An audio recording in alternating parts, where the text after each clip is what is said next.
Greetings, innovators and leaders. This is AI for the C-Suite, your compass for navigating the exponential age. I'm your host, Chad Harvey, and we're here to bring you cutting-edge insights on AI tailored specifically for middle market organizations. Buckle up as we embark on a journey through the transformative world of artificial intelligence. Today, I am privileged to welcome two exceptional leaders who are reshaping how organizations approach AI and workforce transformation. Marie Gill is the CEO and co-founder of AETHEON, a groundbreaking skills intelligence platform that's addressing one of business's most pressing challenges, the global skills crisis. With over 20 years of leadership experience, including 12 years driving international expansion at Starbucks and founding the world's largest Starbucks alumni network, Marie brings a unique perspective on human-centered technology. She's also a founding leader with Harvard University's Human Flourishing Program and co-founder of org.ai, where she focuses on the human side of artificial intelligence. Joining Marie is Tal Goldhamer, founder and CEO of Find the Tailwind, a strategic consultancy specializing in helping leadership teams turn organizational headwinds into competitive advantages. Tal brings an impressive 30-year track record, including 9 years as partner and chief learning officer for EY's Americas region, where he transformed learning and development for thousands of employees. Currently serving as an adjunct professor of artificial intelligence at the University of Denver, Tal is also partnering with Marie to launch AETHEON's AI Academy. Together, they're tackling a critical challenge. 85 million skilled workers will disappear from the workforce by 2030. That represents $11.5 trillion in lost economic opportunity. Their approach combines AI-powered insights with human-centered design to help middle-market companies navigate this transformation successfully. Marie, Tal, welcome to AI for the C-Suite. Great. Thank you so much. It's a joy to be here. Thank you. You bet. Excited to dig right in on some conversation. So let's piggyback directly off your introduction. You've identified that 85 million skilled workers are going to disappear from the workforce. Poof, Thanos snap by 2030. Yet, there are many middle market CEOs who are still focused on traditional hiring. So, here's the big question. How should leaders start to reframe their thinking about talent acquisition and development in the AI era? Go. Okay, here's the solution. Everybody sit down. That's right. Now, I think there's a couple of things to maybe start with. We start with the identification of skills. And skills are really going to be the currency for future work. They are going to be how we judge and evaluate talent, how we're drafting projects and programs, and how we're going to measure success. And skills are the root of all of that. We have a unique perspective on what is a skill, and there's a lot of products and services out there that identify skills, but they just go to the skill label, if you will. They say, oh, that is project management, that is communication, that is leadership. But we dig much, much deeper into that, and we can go into what that looks like. But ultimately, if you understand what skills you have, you can actually start to think about how you can tackle your next problem. And I'm actually starting to talk about this with the C-suite through the lens of, no one starts a manufacturing company without understanding the raw products needed to make the widgets that they're making. And, many CEOs can quote tremendous KPIs and metrics around how much raw product is on the shelf, how much has been ordered, how much is where the source of those raw products can be found. But why don't we take that same lens with people? Why do we not think about the assets of human capital and what does it take to really optimize that? So ultimately go on for hours on this topic, but it has to start with skills. And as soon as we shift our thinking from thinking about humans as expenses to manage and think about them as assets to deploy, it really changes the trajectory of how you can solve problems and get ready for the transition that is coming. That makes a ton of sense. And so to frame this conversation, let's drill in a little bit deeper and unpack here what we're talking about when we talk about skills. And When you and I had previously spoken, I know that you talked about core transferable skills versus domain-specific skills. So let's define that. And let's set the table for what we're discussing here. Yeah, for sure. So any one of us, any human around the world is walking around with 300, 500, 600 of these core transferable skills. The distinction between a core transferable skill and domain specific skill is just that domain specific skills make you the doctor, the lawyer, the plumber, the electrician. Uh, Everything before that makes you a great human being, makes you a great team member, makes you a great business contributor. And so we look at things that do include business essentials and AI and digital fluency and all the other things that might be considered a human power skill, something that makes you a great co-worker, a listener, a developer of people, et cetera. And so we can track and manage and define all of those skills. And we actually, if you best think about it like a Lego block, like a little multi-dimensional block. And I've got 300, maybe 600 of those little Lego blocks. Imagine all the things that I can make with those Lego blocks. Now imagine if Tal and you put your Lego blocks on the table. What can we make? And we can the design ideas are endless. It's just a matter of contextualizing how are you applying those skills and where can you go with them. So let's say that I'm a CHRO, Chief People Officer. Maybe I'm the CEO of a mid-sized, mid-market company. What do I need to be thinking about in terms of prioritizing my investment between these two categories, or is that the wrong question? Well, I think there's a number of places in a company that an HR leader has to spend money. You have to spend money on sourcing talent. So talent acquisition is a big chunk of your budget. You know, do you have the right technology to go find those people? Are you in the right places to find those people? And then what does it take to hire those folks coming in? Talent is more or less expensive depending on what you're trying to do and what roles you're trying to fill. You have development budgets. People have budgets inside. So once you've been hired, how do you deploy those dollars against making people be ready for the next thing? One thing we haven't talked about is skills they decay. If you're not actually using those skills, if you're not practicing and applying those skills, they do have a lifespan to them. So if you're not using them within a 2, 3, 4 year period, they will go away or they will diminish to the point where they're no longer as valuable. So it is important to put money into development. It is important to put money into acquisition. But what if you understood the skill at the skill level?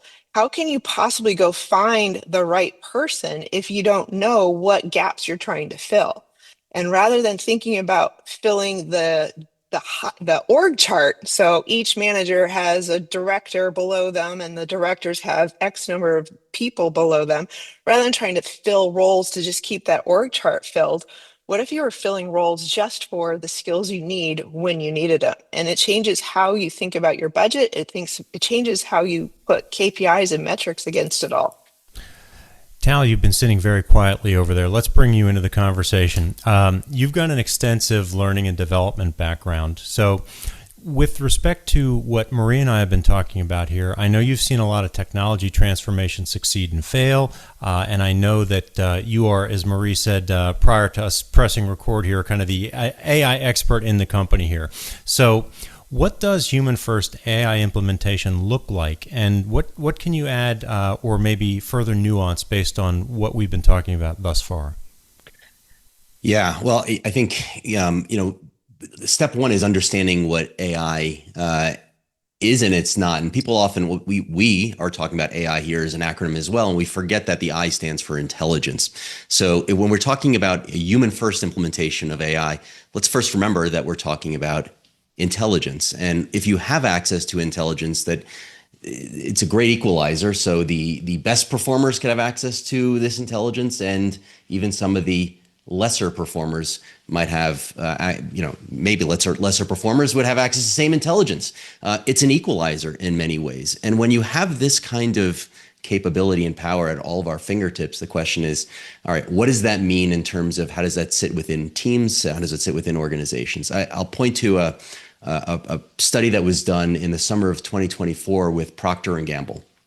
Procter and Gamble, it was with some professors from Wharton, Harvard, I think it was, and they looked at about 700 or 800 employees at Procter and Gamble to see what could the impact be to help teams, the humans, perform better.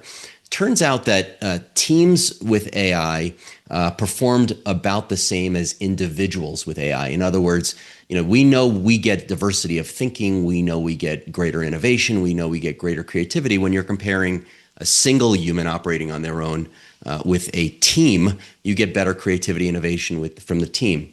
Turns out when you give an individual access to AI, they perform on sort of the standardized quality metric type stuff about the same as a team. Here's where it gets quite interesting. When you give a team access to AI, they generally perform about 3 times better when you're looking at the top 10% of quality. We're talking about the highest quality type performance stuff, the most innovative stuff, the most impactful stuff, the most creative stuff, whatever it is that we're looking at, but it's in the top 10%. Teams using AI perform 3 times better than teams without AI and individuals with AI. In other words, teams plus AI is significantly more impactful. All right, so what do you do? I think in many cases, many organizations are treating AI like a tool, like they're implementing and rolling out a tool. I think the secret in enabling an human first AI and human collaboration with the human first type mentality is recognizing that it's not just a tool. It can be considered a thought partner. Now, I know I'm sort of anthropomorphizing AI in that regard, but when you think of it as a thought partner, as an external brain, as this additional intelligence, you get to a different rollout mechanism. You get to a different way to think about it, and it's not just rolling out Copilot or rolling out ChatGPT licenses and telling people to go use it because it's good and it's important. It's about having people understand that there's a different mindset that's needed when we're dealing with this artificial intelligence. Mm-hmm. What you've just outlined there, I think, opens up a number of doors. We could probably spend about 5 hours on this call today, but I want to go back based on what you said to a question I asked Marie earlier about the difference between core transferable skills and domain-specific skills. And I'm wondering how the multiplicative effect of layering on AI and getting that 3x value from a team translates to our conversation about the individual and the core transferable skills and the domain-specific skills, because it seems to me that is a really important piece of this conversation here. Yeah, I think in both the core transferable skills and the domain-specific skills, the ability for AI to help every one of us, because we can all be better, even the best of us can be better, to help get the best from each of us, whether it's on the core skills or the domain-specific skills, exists. I was with a cardiologist friend of mine earlier this week, and he is very educated, very well educated, very much awarded with lots of awards, and he's got a lot of things on his wall, right? And so here's a person who is, let's call him at the top of his game, the top of his field. He's got the best of the domain specific, and he's doing lectures on very specific things that he's an expert on. So we played around with AI and we said, all right, well, you've got to go do this talk. How are you thinking about doing this talk? I don't know. I'll just talk about this. I'll talk about that. And so what we did was we co-developed a prompt, because I don't know cardiology very well. So we co-developed a prompt, and within, I don't know, about 60 seconds, he became incredibly surprised by the ideas and the insights and the connections that AI had made. What does that mean to me, and how does that relate to the question? Well, I think whether we're dealing with core transferable skills, which are, let's call it, the more general, or very specific domain skills, in this case, a very niche area of medicine, and specifically a niche question in cardiology, here's somebody operating at the top of their game that is finding surprising connections and surprising insights that are going to help him be a better, well, in this case, lecturer to other physicians. I think that's something we should all be a little bit humble upon, but humble with. I spend time working with faculty at many different higher education institutions, teaching them about AI so they can teach students about AI. And it's very humbling to them as well. And not all of them are adopting well to it, in that the students are very often now smarter about topics than they are, which is a flip of the way things always, have always been. You come to a place of higher education to learn from the professor. So I think it's an enabler. I think it is an enabler. I think it requires a little bit of a mindset shift, whether it's I think we can all understand that AI could probably help many of us write things better. Any of these core skills like write or communicate or even create better brand names for new products. The question becomes on the specific domain specific skills. Will we be humble enough, and is there enough humility that we can accept the fact that this technology, this thought partner, this external brain could help us? I believe it can, but only if we open up our minds to allow it to. It's so interesting that you concluded your remarks on that just now with the idea of opening up our minds. I have an episode coming up in another month or so. We interview a professor, teaches at a couple universities in Florida, on AI. And we talked at length in our interview, so spoiler alert for our audience, you can tune in for this coming up soon, about the lack of receptivity of humans to mistakes generated by AI versus the tolerance of mistakes and errors made by other humans. And as we're talking about this combo approach here, I'm very interested in your thoughts on that, because I think this goes directly. You're nodding here, Tal. So I'll just stop. You kind of you're picking up what I'm putting down. So run with that.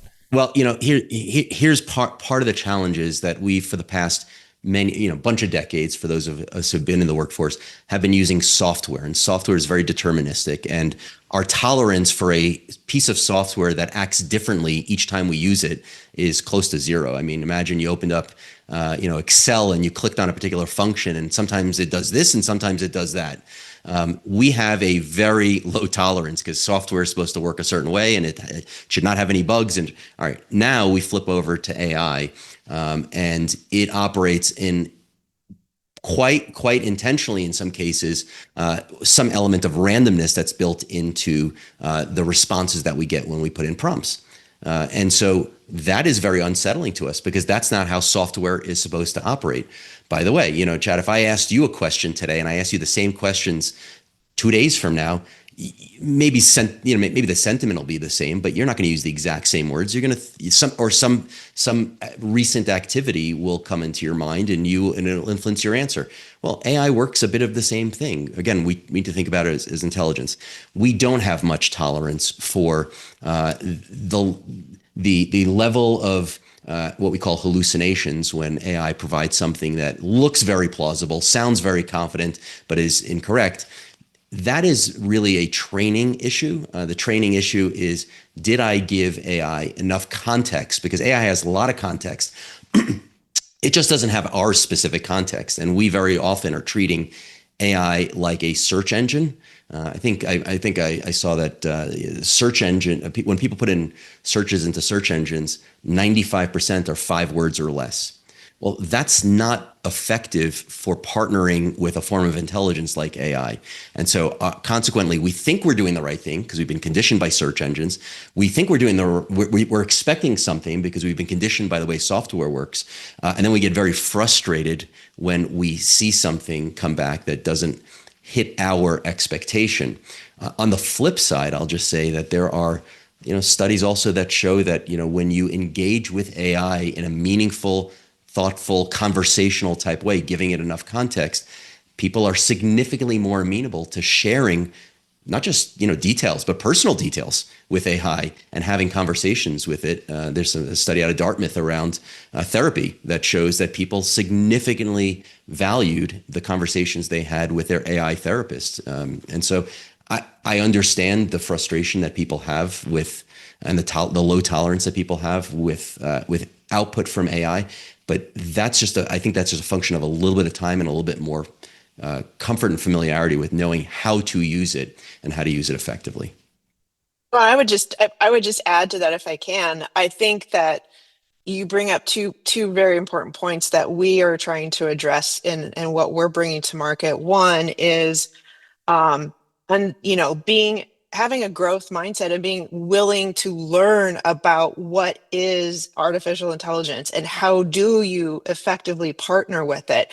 And so with understanding and comprehension comes the malleability and the ability to say, oh, okay, I get it, and I'm going to adjust how I engage with it so I can better get what I need to out of it. That's one thing. But the other thing that we started this conversation with too is we know that there's a 75-1 ROI when you learn a new skill through social medium and social context.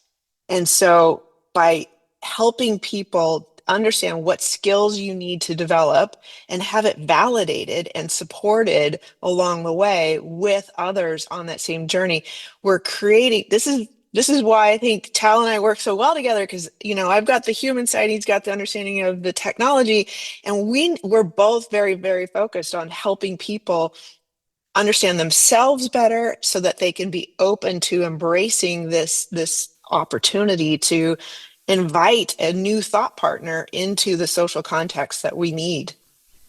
I'm so glad that you sharpened that point and brought that perspective in, Marie, because as I'm listening here, I'm thinking about the fact that new graduates, right, folks that are coming into the workforce, they often lack some essential collaboration and social navigation skills.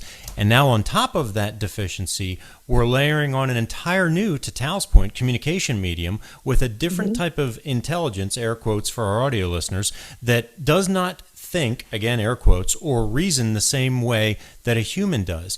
And so we've got these two deficiencies now, and it occurs to me that what you're really talking about here is trying to build this bridge and try to create the mechanism so that we can partner with AI and we can get that 75-1 ratio with the social learning. And it seems to me that this is a very interesting and complicated and nuanced subject. So with all that said, I'm sure I'm going to find my way to a question here. Is AI, in your view, a partial solution? Is it a hurdle to overcome? What is the relationship here as we've kind of set the table for this conversation about these skills deficiencies and the challenges here that you are helping people navigate? Well, I'll start real quick. I wanted to say that I think that understanding AI and having an appreciation of digital fluency has to be part of your course transferable skills. You have to understand what it is, what it's not, how do you partner with it, and how do you leverage it. And if you don't, then that is a massive gap in your skill, uh, uh, you know, quality. And so I think that as a hiring manager, as someone looking for talent, I need to know that someone is coming in with these rudimentary basic understanding, because whether they use AI in their work or it's going to be part of our ecosystem, that cat is out of the bag. We're not going back. We are not going back. So it is either embrace it and figure out how to optimize it and how to make it a healthy part of your daily life, or you're going to be really frustrated and you're not going to be enjoying what's coming. Yeah, and if I can add to that, one of the surprising things that we see in the program that we offer is people come into the program wanting a list of prompts. They want the prompt library. Give me the prompts. All right, now you had asked Chad about sort of the younger generations that are going to be coming into the workforce. I want to contrast that with a conversation I had with my sister, who's a school psychologist, and she was talking about almost lamenting a little bit and a bit frustrated by the fact that young kids in high school and sometimes in middle school are having full-on personal conversations with AI chatbots. So we have a generation that's in the workforce that's asking about what is the prompt library, and then you've got up and coming members of our workforce who have been conditioned to have very personal conversations with a chatbot. They're not talking about prompts, they're just conversing with it, they're just talking to it. And I think we're going to find, and by the way, AI works significantly better with the way that the younger folks are using it. It works significantly better because what they're providing is much more context. Mm-hmm. And it is understanding. So it is reacting to them in a way that's favorable. There's some conditioning that's happened in the way chatbots are configured in terms of, wanting to constantly rewarding you and pleasing you and reacting favorably to you, which causes these little dopamine hits, which keeps them engaged, which I know they're working out. But nonetheless, even still, they're having conversations with it. And so they're going to be entering the workforce with this skill of knowing how to interact with and how to connect with AI through conversation, where it works better. And I think they're going to be significantly better positioned than many of us who are already in the workforce. And that's one of the things that we work through in our program, is helping people understand how to disconnect from this idea of just what is the detailed words of the specific prompt that I need to put in to get the output that I specifically want, versus giving it a right number of giving a conversation. I'll just add one other point to this, which is I think a lot of us were also conditioned when in November 2022, when ChatGPT came out. If you remember, there were all sorts of job postings for prompt engineers, hundreds of thousands of dollars for prompt engineers. And we were all hearing that, smacking our head saying like, what, this is a new skill. We got to, what we got to hire this now. Well, it turns out that you don't need to be so much of a prompt engineer anymore. You need to understand certainly how AI works and like a little bit about what it does and what it doesn't do, but it's about providing it with enough context, as we've been talking about here. And through conversation or through lots of details, you can do that. You don't need a prompt engineer to do that. Anyway, that's the way a lot of us have been conditioned. And when we go through our program, a lot of people continue to ask about that type of skill of being a prompt engineer. And we tell them, don't worry about being a prompt engineer. Just have great conversations with AI and you'll get what you need. That is, if our listeners take nothing else away from this conversation, I think that is a critically important piece of advice. It's something I've been trying to beat people over the heads with for at least the last year and a half. So thank you for making that point so eloquently, Tal. I was also very interested with the start of your remarks there. You began talking about your relative who's a school psychologist, and it brought to mind some readings I've been doing recently. I've been going back and reading a lot of Marshall McLuhan's work, and I don't know if you're familiar with him or not. He's the one that coined that term, the medium is the message. And I think that there's, and I'm bringing this up because I think there's a relevancy here to the way that people think about work and the way they are shaped by the systems that they use. That is at the very heart of a lot of what you're doing and the conversation here. So one of the things I'm wondering is, to your point in the example, I think it was you, Marie, that you made regarding how people work and the skills that they need to bring in, the basic digital literacy. I'm wondering, what is your view on how that is going to need to change? I'll give you a very specific example so that this is not too broad. You mentioned, one of you mentioned Excel, and I think the skills that you need in Excel going forward probably look different than the skills you needed in the past. I no longer need to know how to build pivot tables. I no longer need to know how to create all those formulas. I just need to know how to edit and analyze the output to ensure that it's accurate. So I'm curious how you see skills and digital literacy changing or evolving as we enter this new era. Either one of you. Yeah, I had this conversation. I think we're all having these conversations Yes. over dinner and Yes. coffee with neighbors.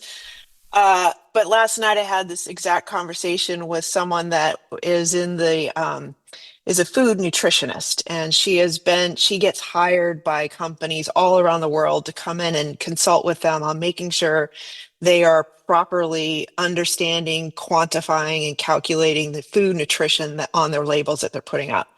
And she's been in this business for years, decades. And she walks into some of these companies where they've got very, very young people who've not been in the specific business, but they're using AI and using the tools to help create that first pass of the nutrition label, if you will.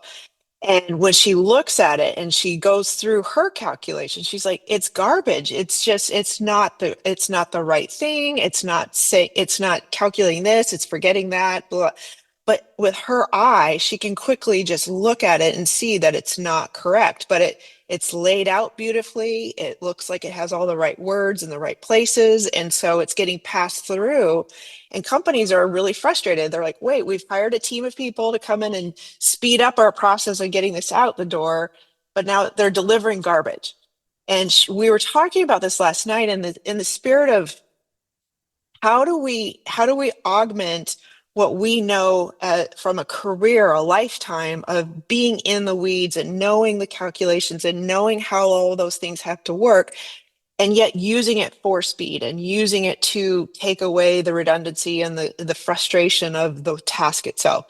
And there has to be a blend in there somewhere. There has to be a merge in there where you have to have critical thinking. You have to have the ability to question and to even challenge the AI to say, help me understand, how did you get to that answer, and what were the references you were pulling forward? And I mean, I do that all the time. I'm always like, I love the speed of it, but I don't trust it entirely, and I want to validate that it did the right thing before I accept it. And so I know Tal's talked about this a lot, but you know, somewhere the older generation, the older populations who were doing long math and figuring out how to get to the final number, we have to still bring those into our thinking and to be able to make sure we're getting the best product out of this. And again, it's not a perfect tool, but it's a really great way if you can figure out that balance. Mm-hmm.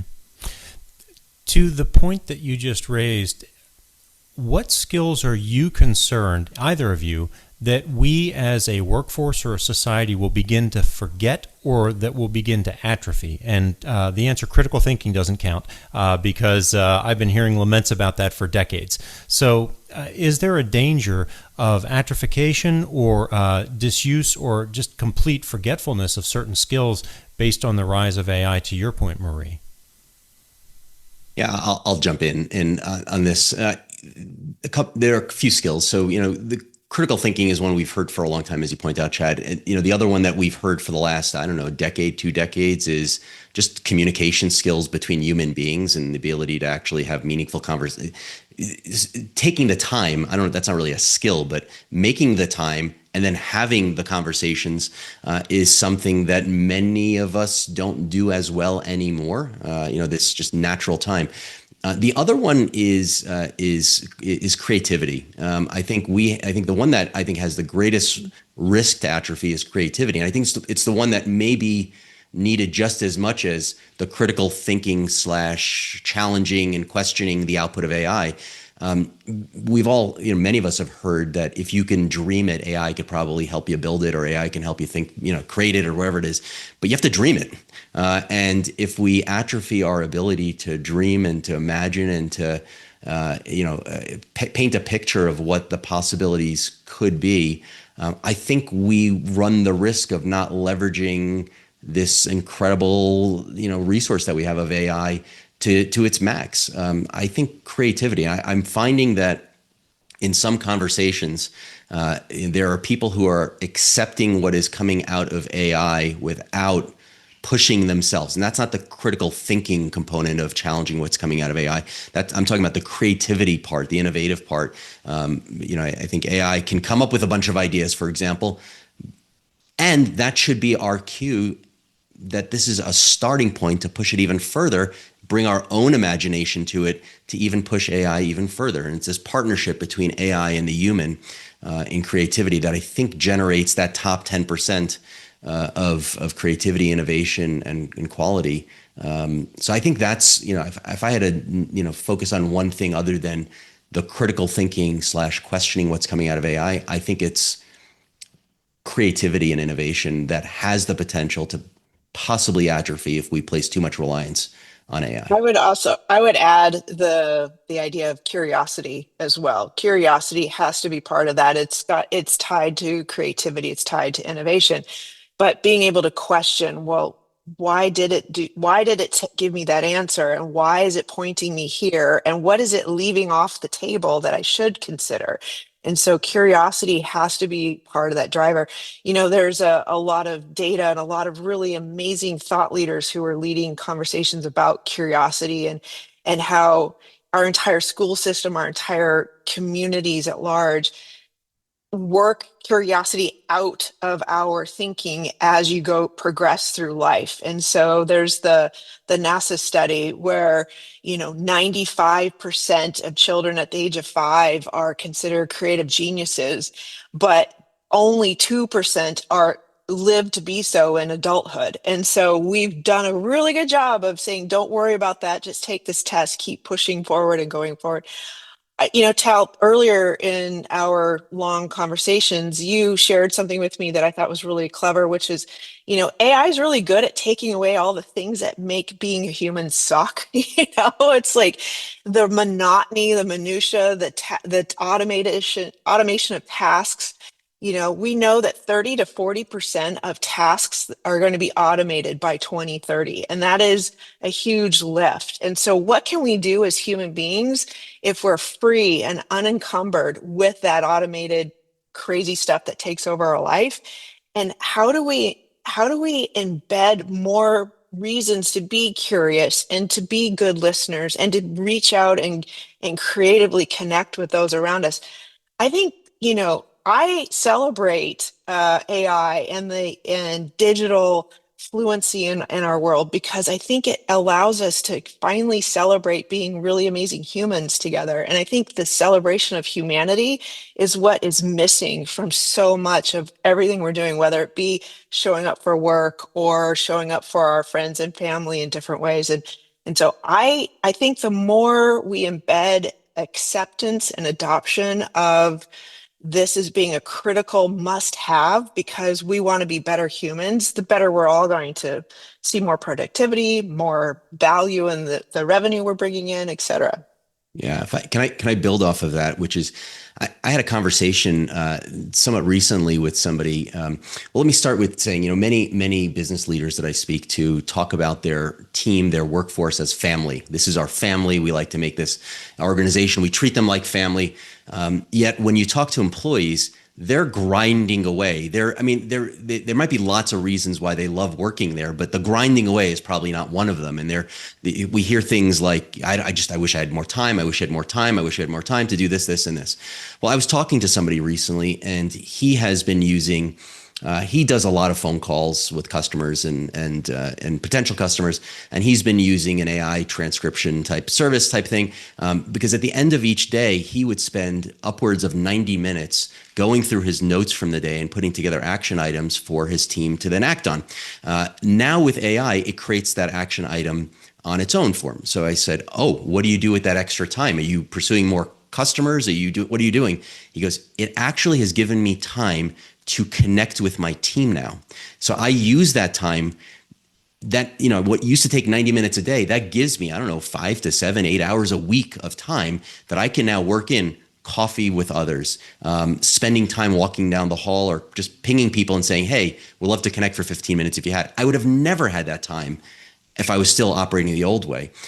So there is also human value to using technology and creating that kind of space for people. I think that was because in my mind I'm thinking like some business leaders hear that and they're like, all right, we can consolidate the workforce and we can create that. But giving people time to connect with each other is doing exactly what they're talking about, which is we want to be like family. And with family, you have those conversations. You don't just grind through things all day long. I'm so glad you jumped in with that point, Tal, because that reinforces something I've been telling leaders that I work with around AI for 2.5, 3 years now, and they look at me like I've got 3 heads when I say this. But one of the things that I constantly tell them is that I believe AI has the ability to make us more human, not less human. And what you're describing there is a beautiful way of laying that premise out. And I'm so glad that you surfaced that. And I also am super glad, Marie, that you started talking about, I wrote it down here, we kind of knit the different threads together of creativity, curiosity, innovation. There's an expert on fixed mindset, growth mindset work, Dr. Eve Maceda, and she loves to say, fail better each day in pursuit of awesome. And I think that really goes directly to the heart of what you're both talking about here is if we can remove 30 to 40% of the drudgery, if we can create more white space for people to be more human, not less human, then how do we also take this and elevate everything that we're doing so that people do take risks. They do challenge themselves, right? When you're free from the minutia, it's not like you just sit back and say, great, job done. Okay, now I put my feet up. It's no, how can we actually sharpen the knife even harder to a finer edge? So I loved everything about this last conversation thread. And I wanted to pivot as well into your Skills Atlas technology. I know that you have talked about this taking fragmented insights into strategic ROI acceleration, I believe is the phrase that I pulled out from one of your pieces. And as we were talking about creativity, curiosity, innovation, it seemed like taking those fragmented insights and accelerating ROI dovetailed very nicely with that. So I'm wondering if you could walk us through some examples of how this might work for an organization. What does this look like? And I'm not sure who to direct that question to here. So either or both, I guess. Yeah, so I think, at the individual level, understanding your inventory of skills that you've identified and those that you feel very confident with today, things that you have visibility to what you're growing and things that might be on a further horizon. Having that kind of view, you really start to reshape how you take agency and empower yourself to maybe consider other jobs. I have a lot of friends right now who are finding themselves unjobbed. They didn't really want to be in that position, but they are. And so some are frozen in the space of, well, I don't know what to do with myself because I've always seen myself as working at that company or having this job title or having that role in life. What else can I do? Who else am I if I'm not that? And I think that's very sad. And I think it's a very small-minded, closed view of what could be. And so if we're able to help people take a better inventory, better stock of who they are today and what their life experiences have afforded them to be able to experience, that is very empowering because now you have a view of all kinds of things that could be available to you, other jobs, other industries, other things that you could go do. So yes, being the best underwater basket weaver could be the best thing that you could go do because you might discover that is a skill that you did not know you had. But I think that for companies, they are dancing around the ROI of the power of skills. They're already measuring turnover. They're already measuring the cost of acquisition of new talent. They're already measuring the cost of development. They're already measuring this, that, and the other. But understanding how skills are the underlying currency for all of that, now we can start to put an ROI on the reason why you want to know what skills you have and where you need to develop them is because it directly impacts your bottom line and the top line on what you can go do. Let's lean into that a little bit more because I know you're launching you're launching an AI Academy, and I am assuming that there will be some AI skills involved in that academy. So tell us a little bit about what this looks like. What kind of outcomes are you hoping for from participants? How should executives, when they invest in AI education for their leadership teams, begin to measure that, to your point, Marie? And what's this look like? So let's talk a little bit about that in some of our remaining time together.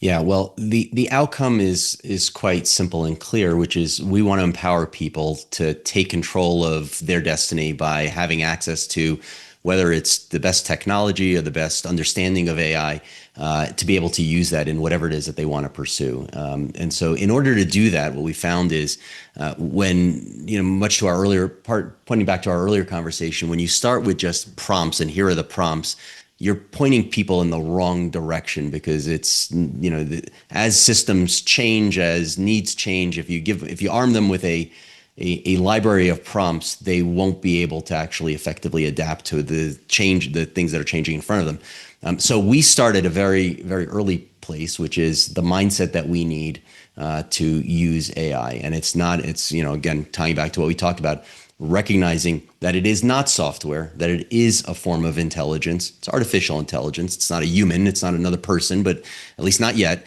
But it's for now, it is a form of intelligence that we all have access to. So helping people shape that mindset, helping them understand what AI is and what it's not. So people are very curious as to how does this thing even work? And what we found is many of the programs that are out there get very technical very quickly, and it loses people right away. So we keep everything in the plain language. My barometer is I have a mother who's in her 80s.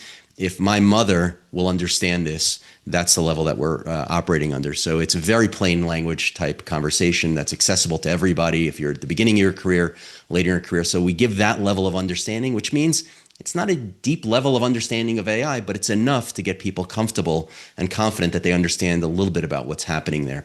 From there, we then expose people to what's going on in the world. Like, how is AI actually showing up in different parts of the world?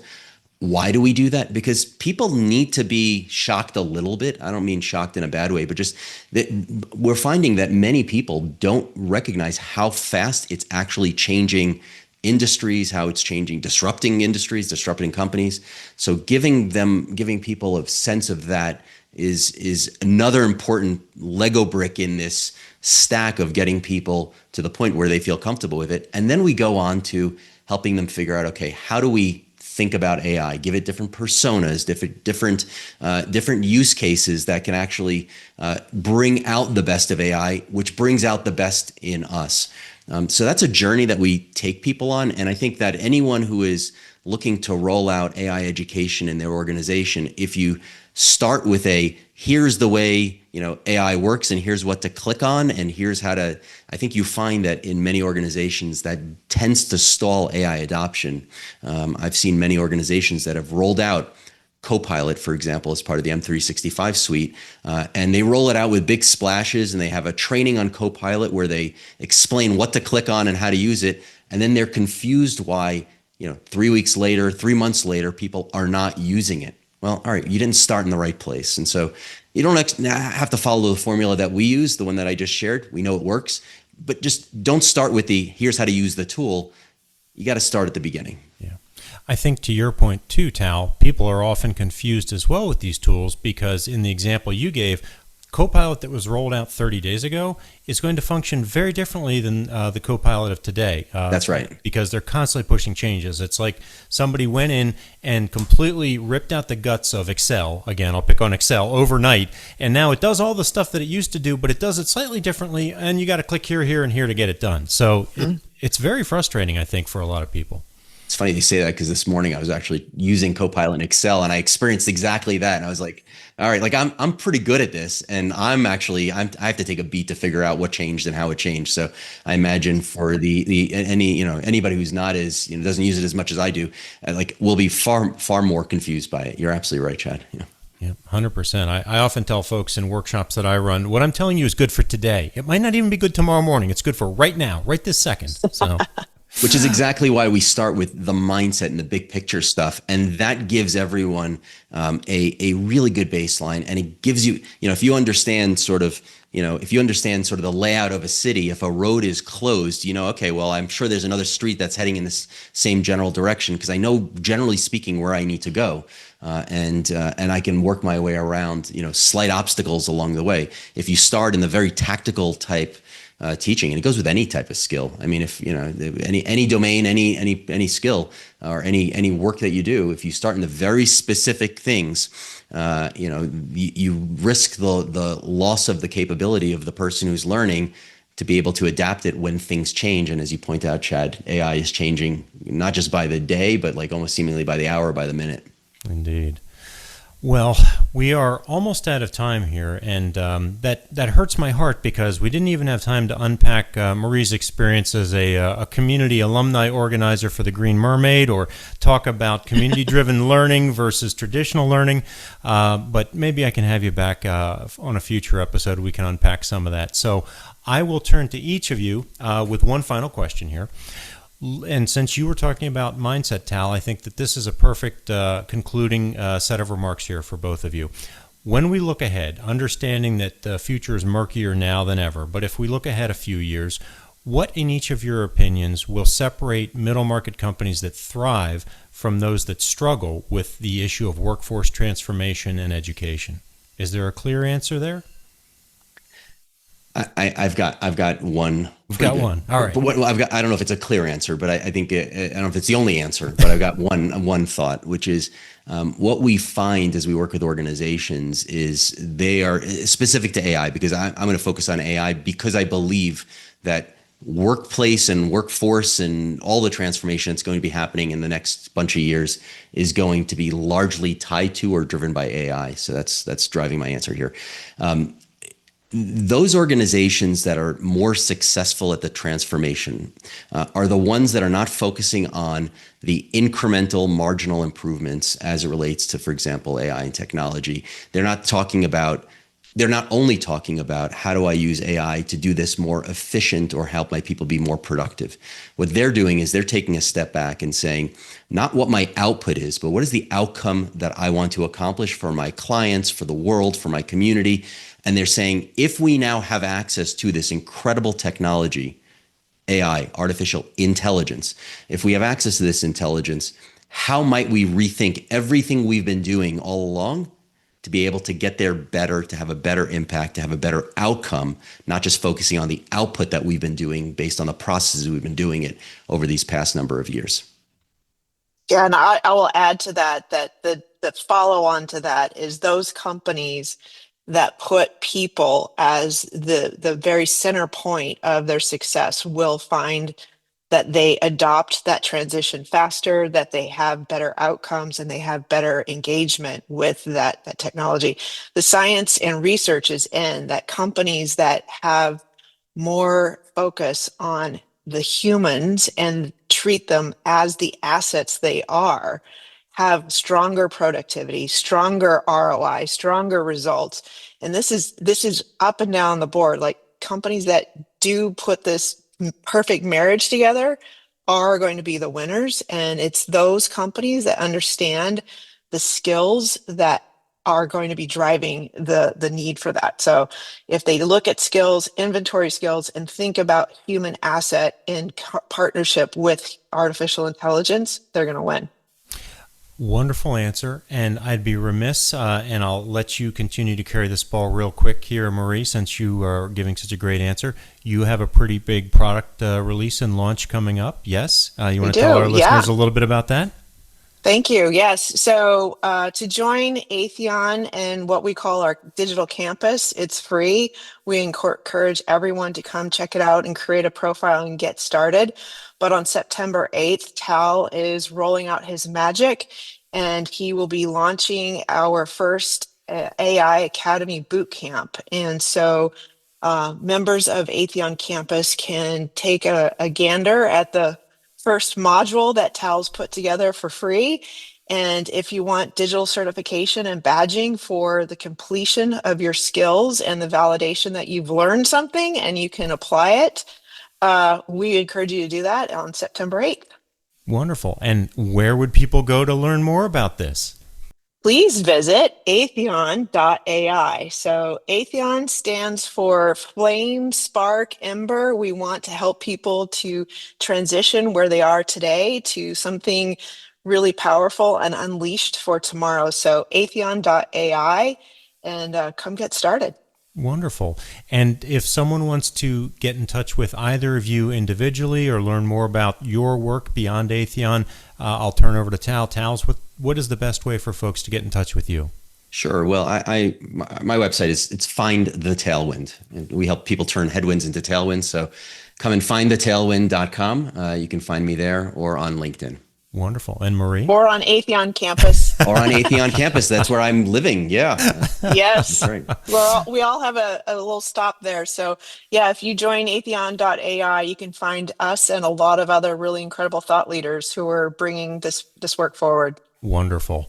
And I do mean what I said earlier. I'd love to have the two of you back if for a future Always, episode. that'd be awesome. I think that you're doing really great work, and I'm especially I'm very excited by the intersection of AI and the upending of traditional learning and the mindset that you're bringing to this space. So kudos to both of you for doing excellent work. It was a real pleasure having you on the show today. Thank you, Chad. That was great. Thank you so much. Thank you. And for our listeners, thank you for once again tuning into AI for the C-Suite, where we're committed to helping middle market leaders thrive in the exponential age. If you found value in today's discussion, please be sure to subscribe to our podcast, follow us on all the socials, and visit our site, aifortheCsuite.com. Join us next time as we continue to unlock the potential of AI for your organization. And until then, keep your algorithms running, your leadership evolving, and your AI in check. Take care, everybody.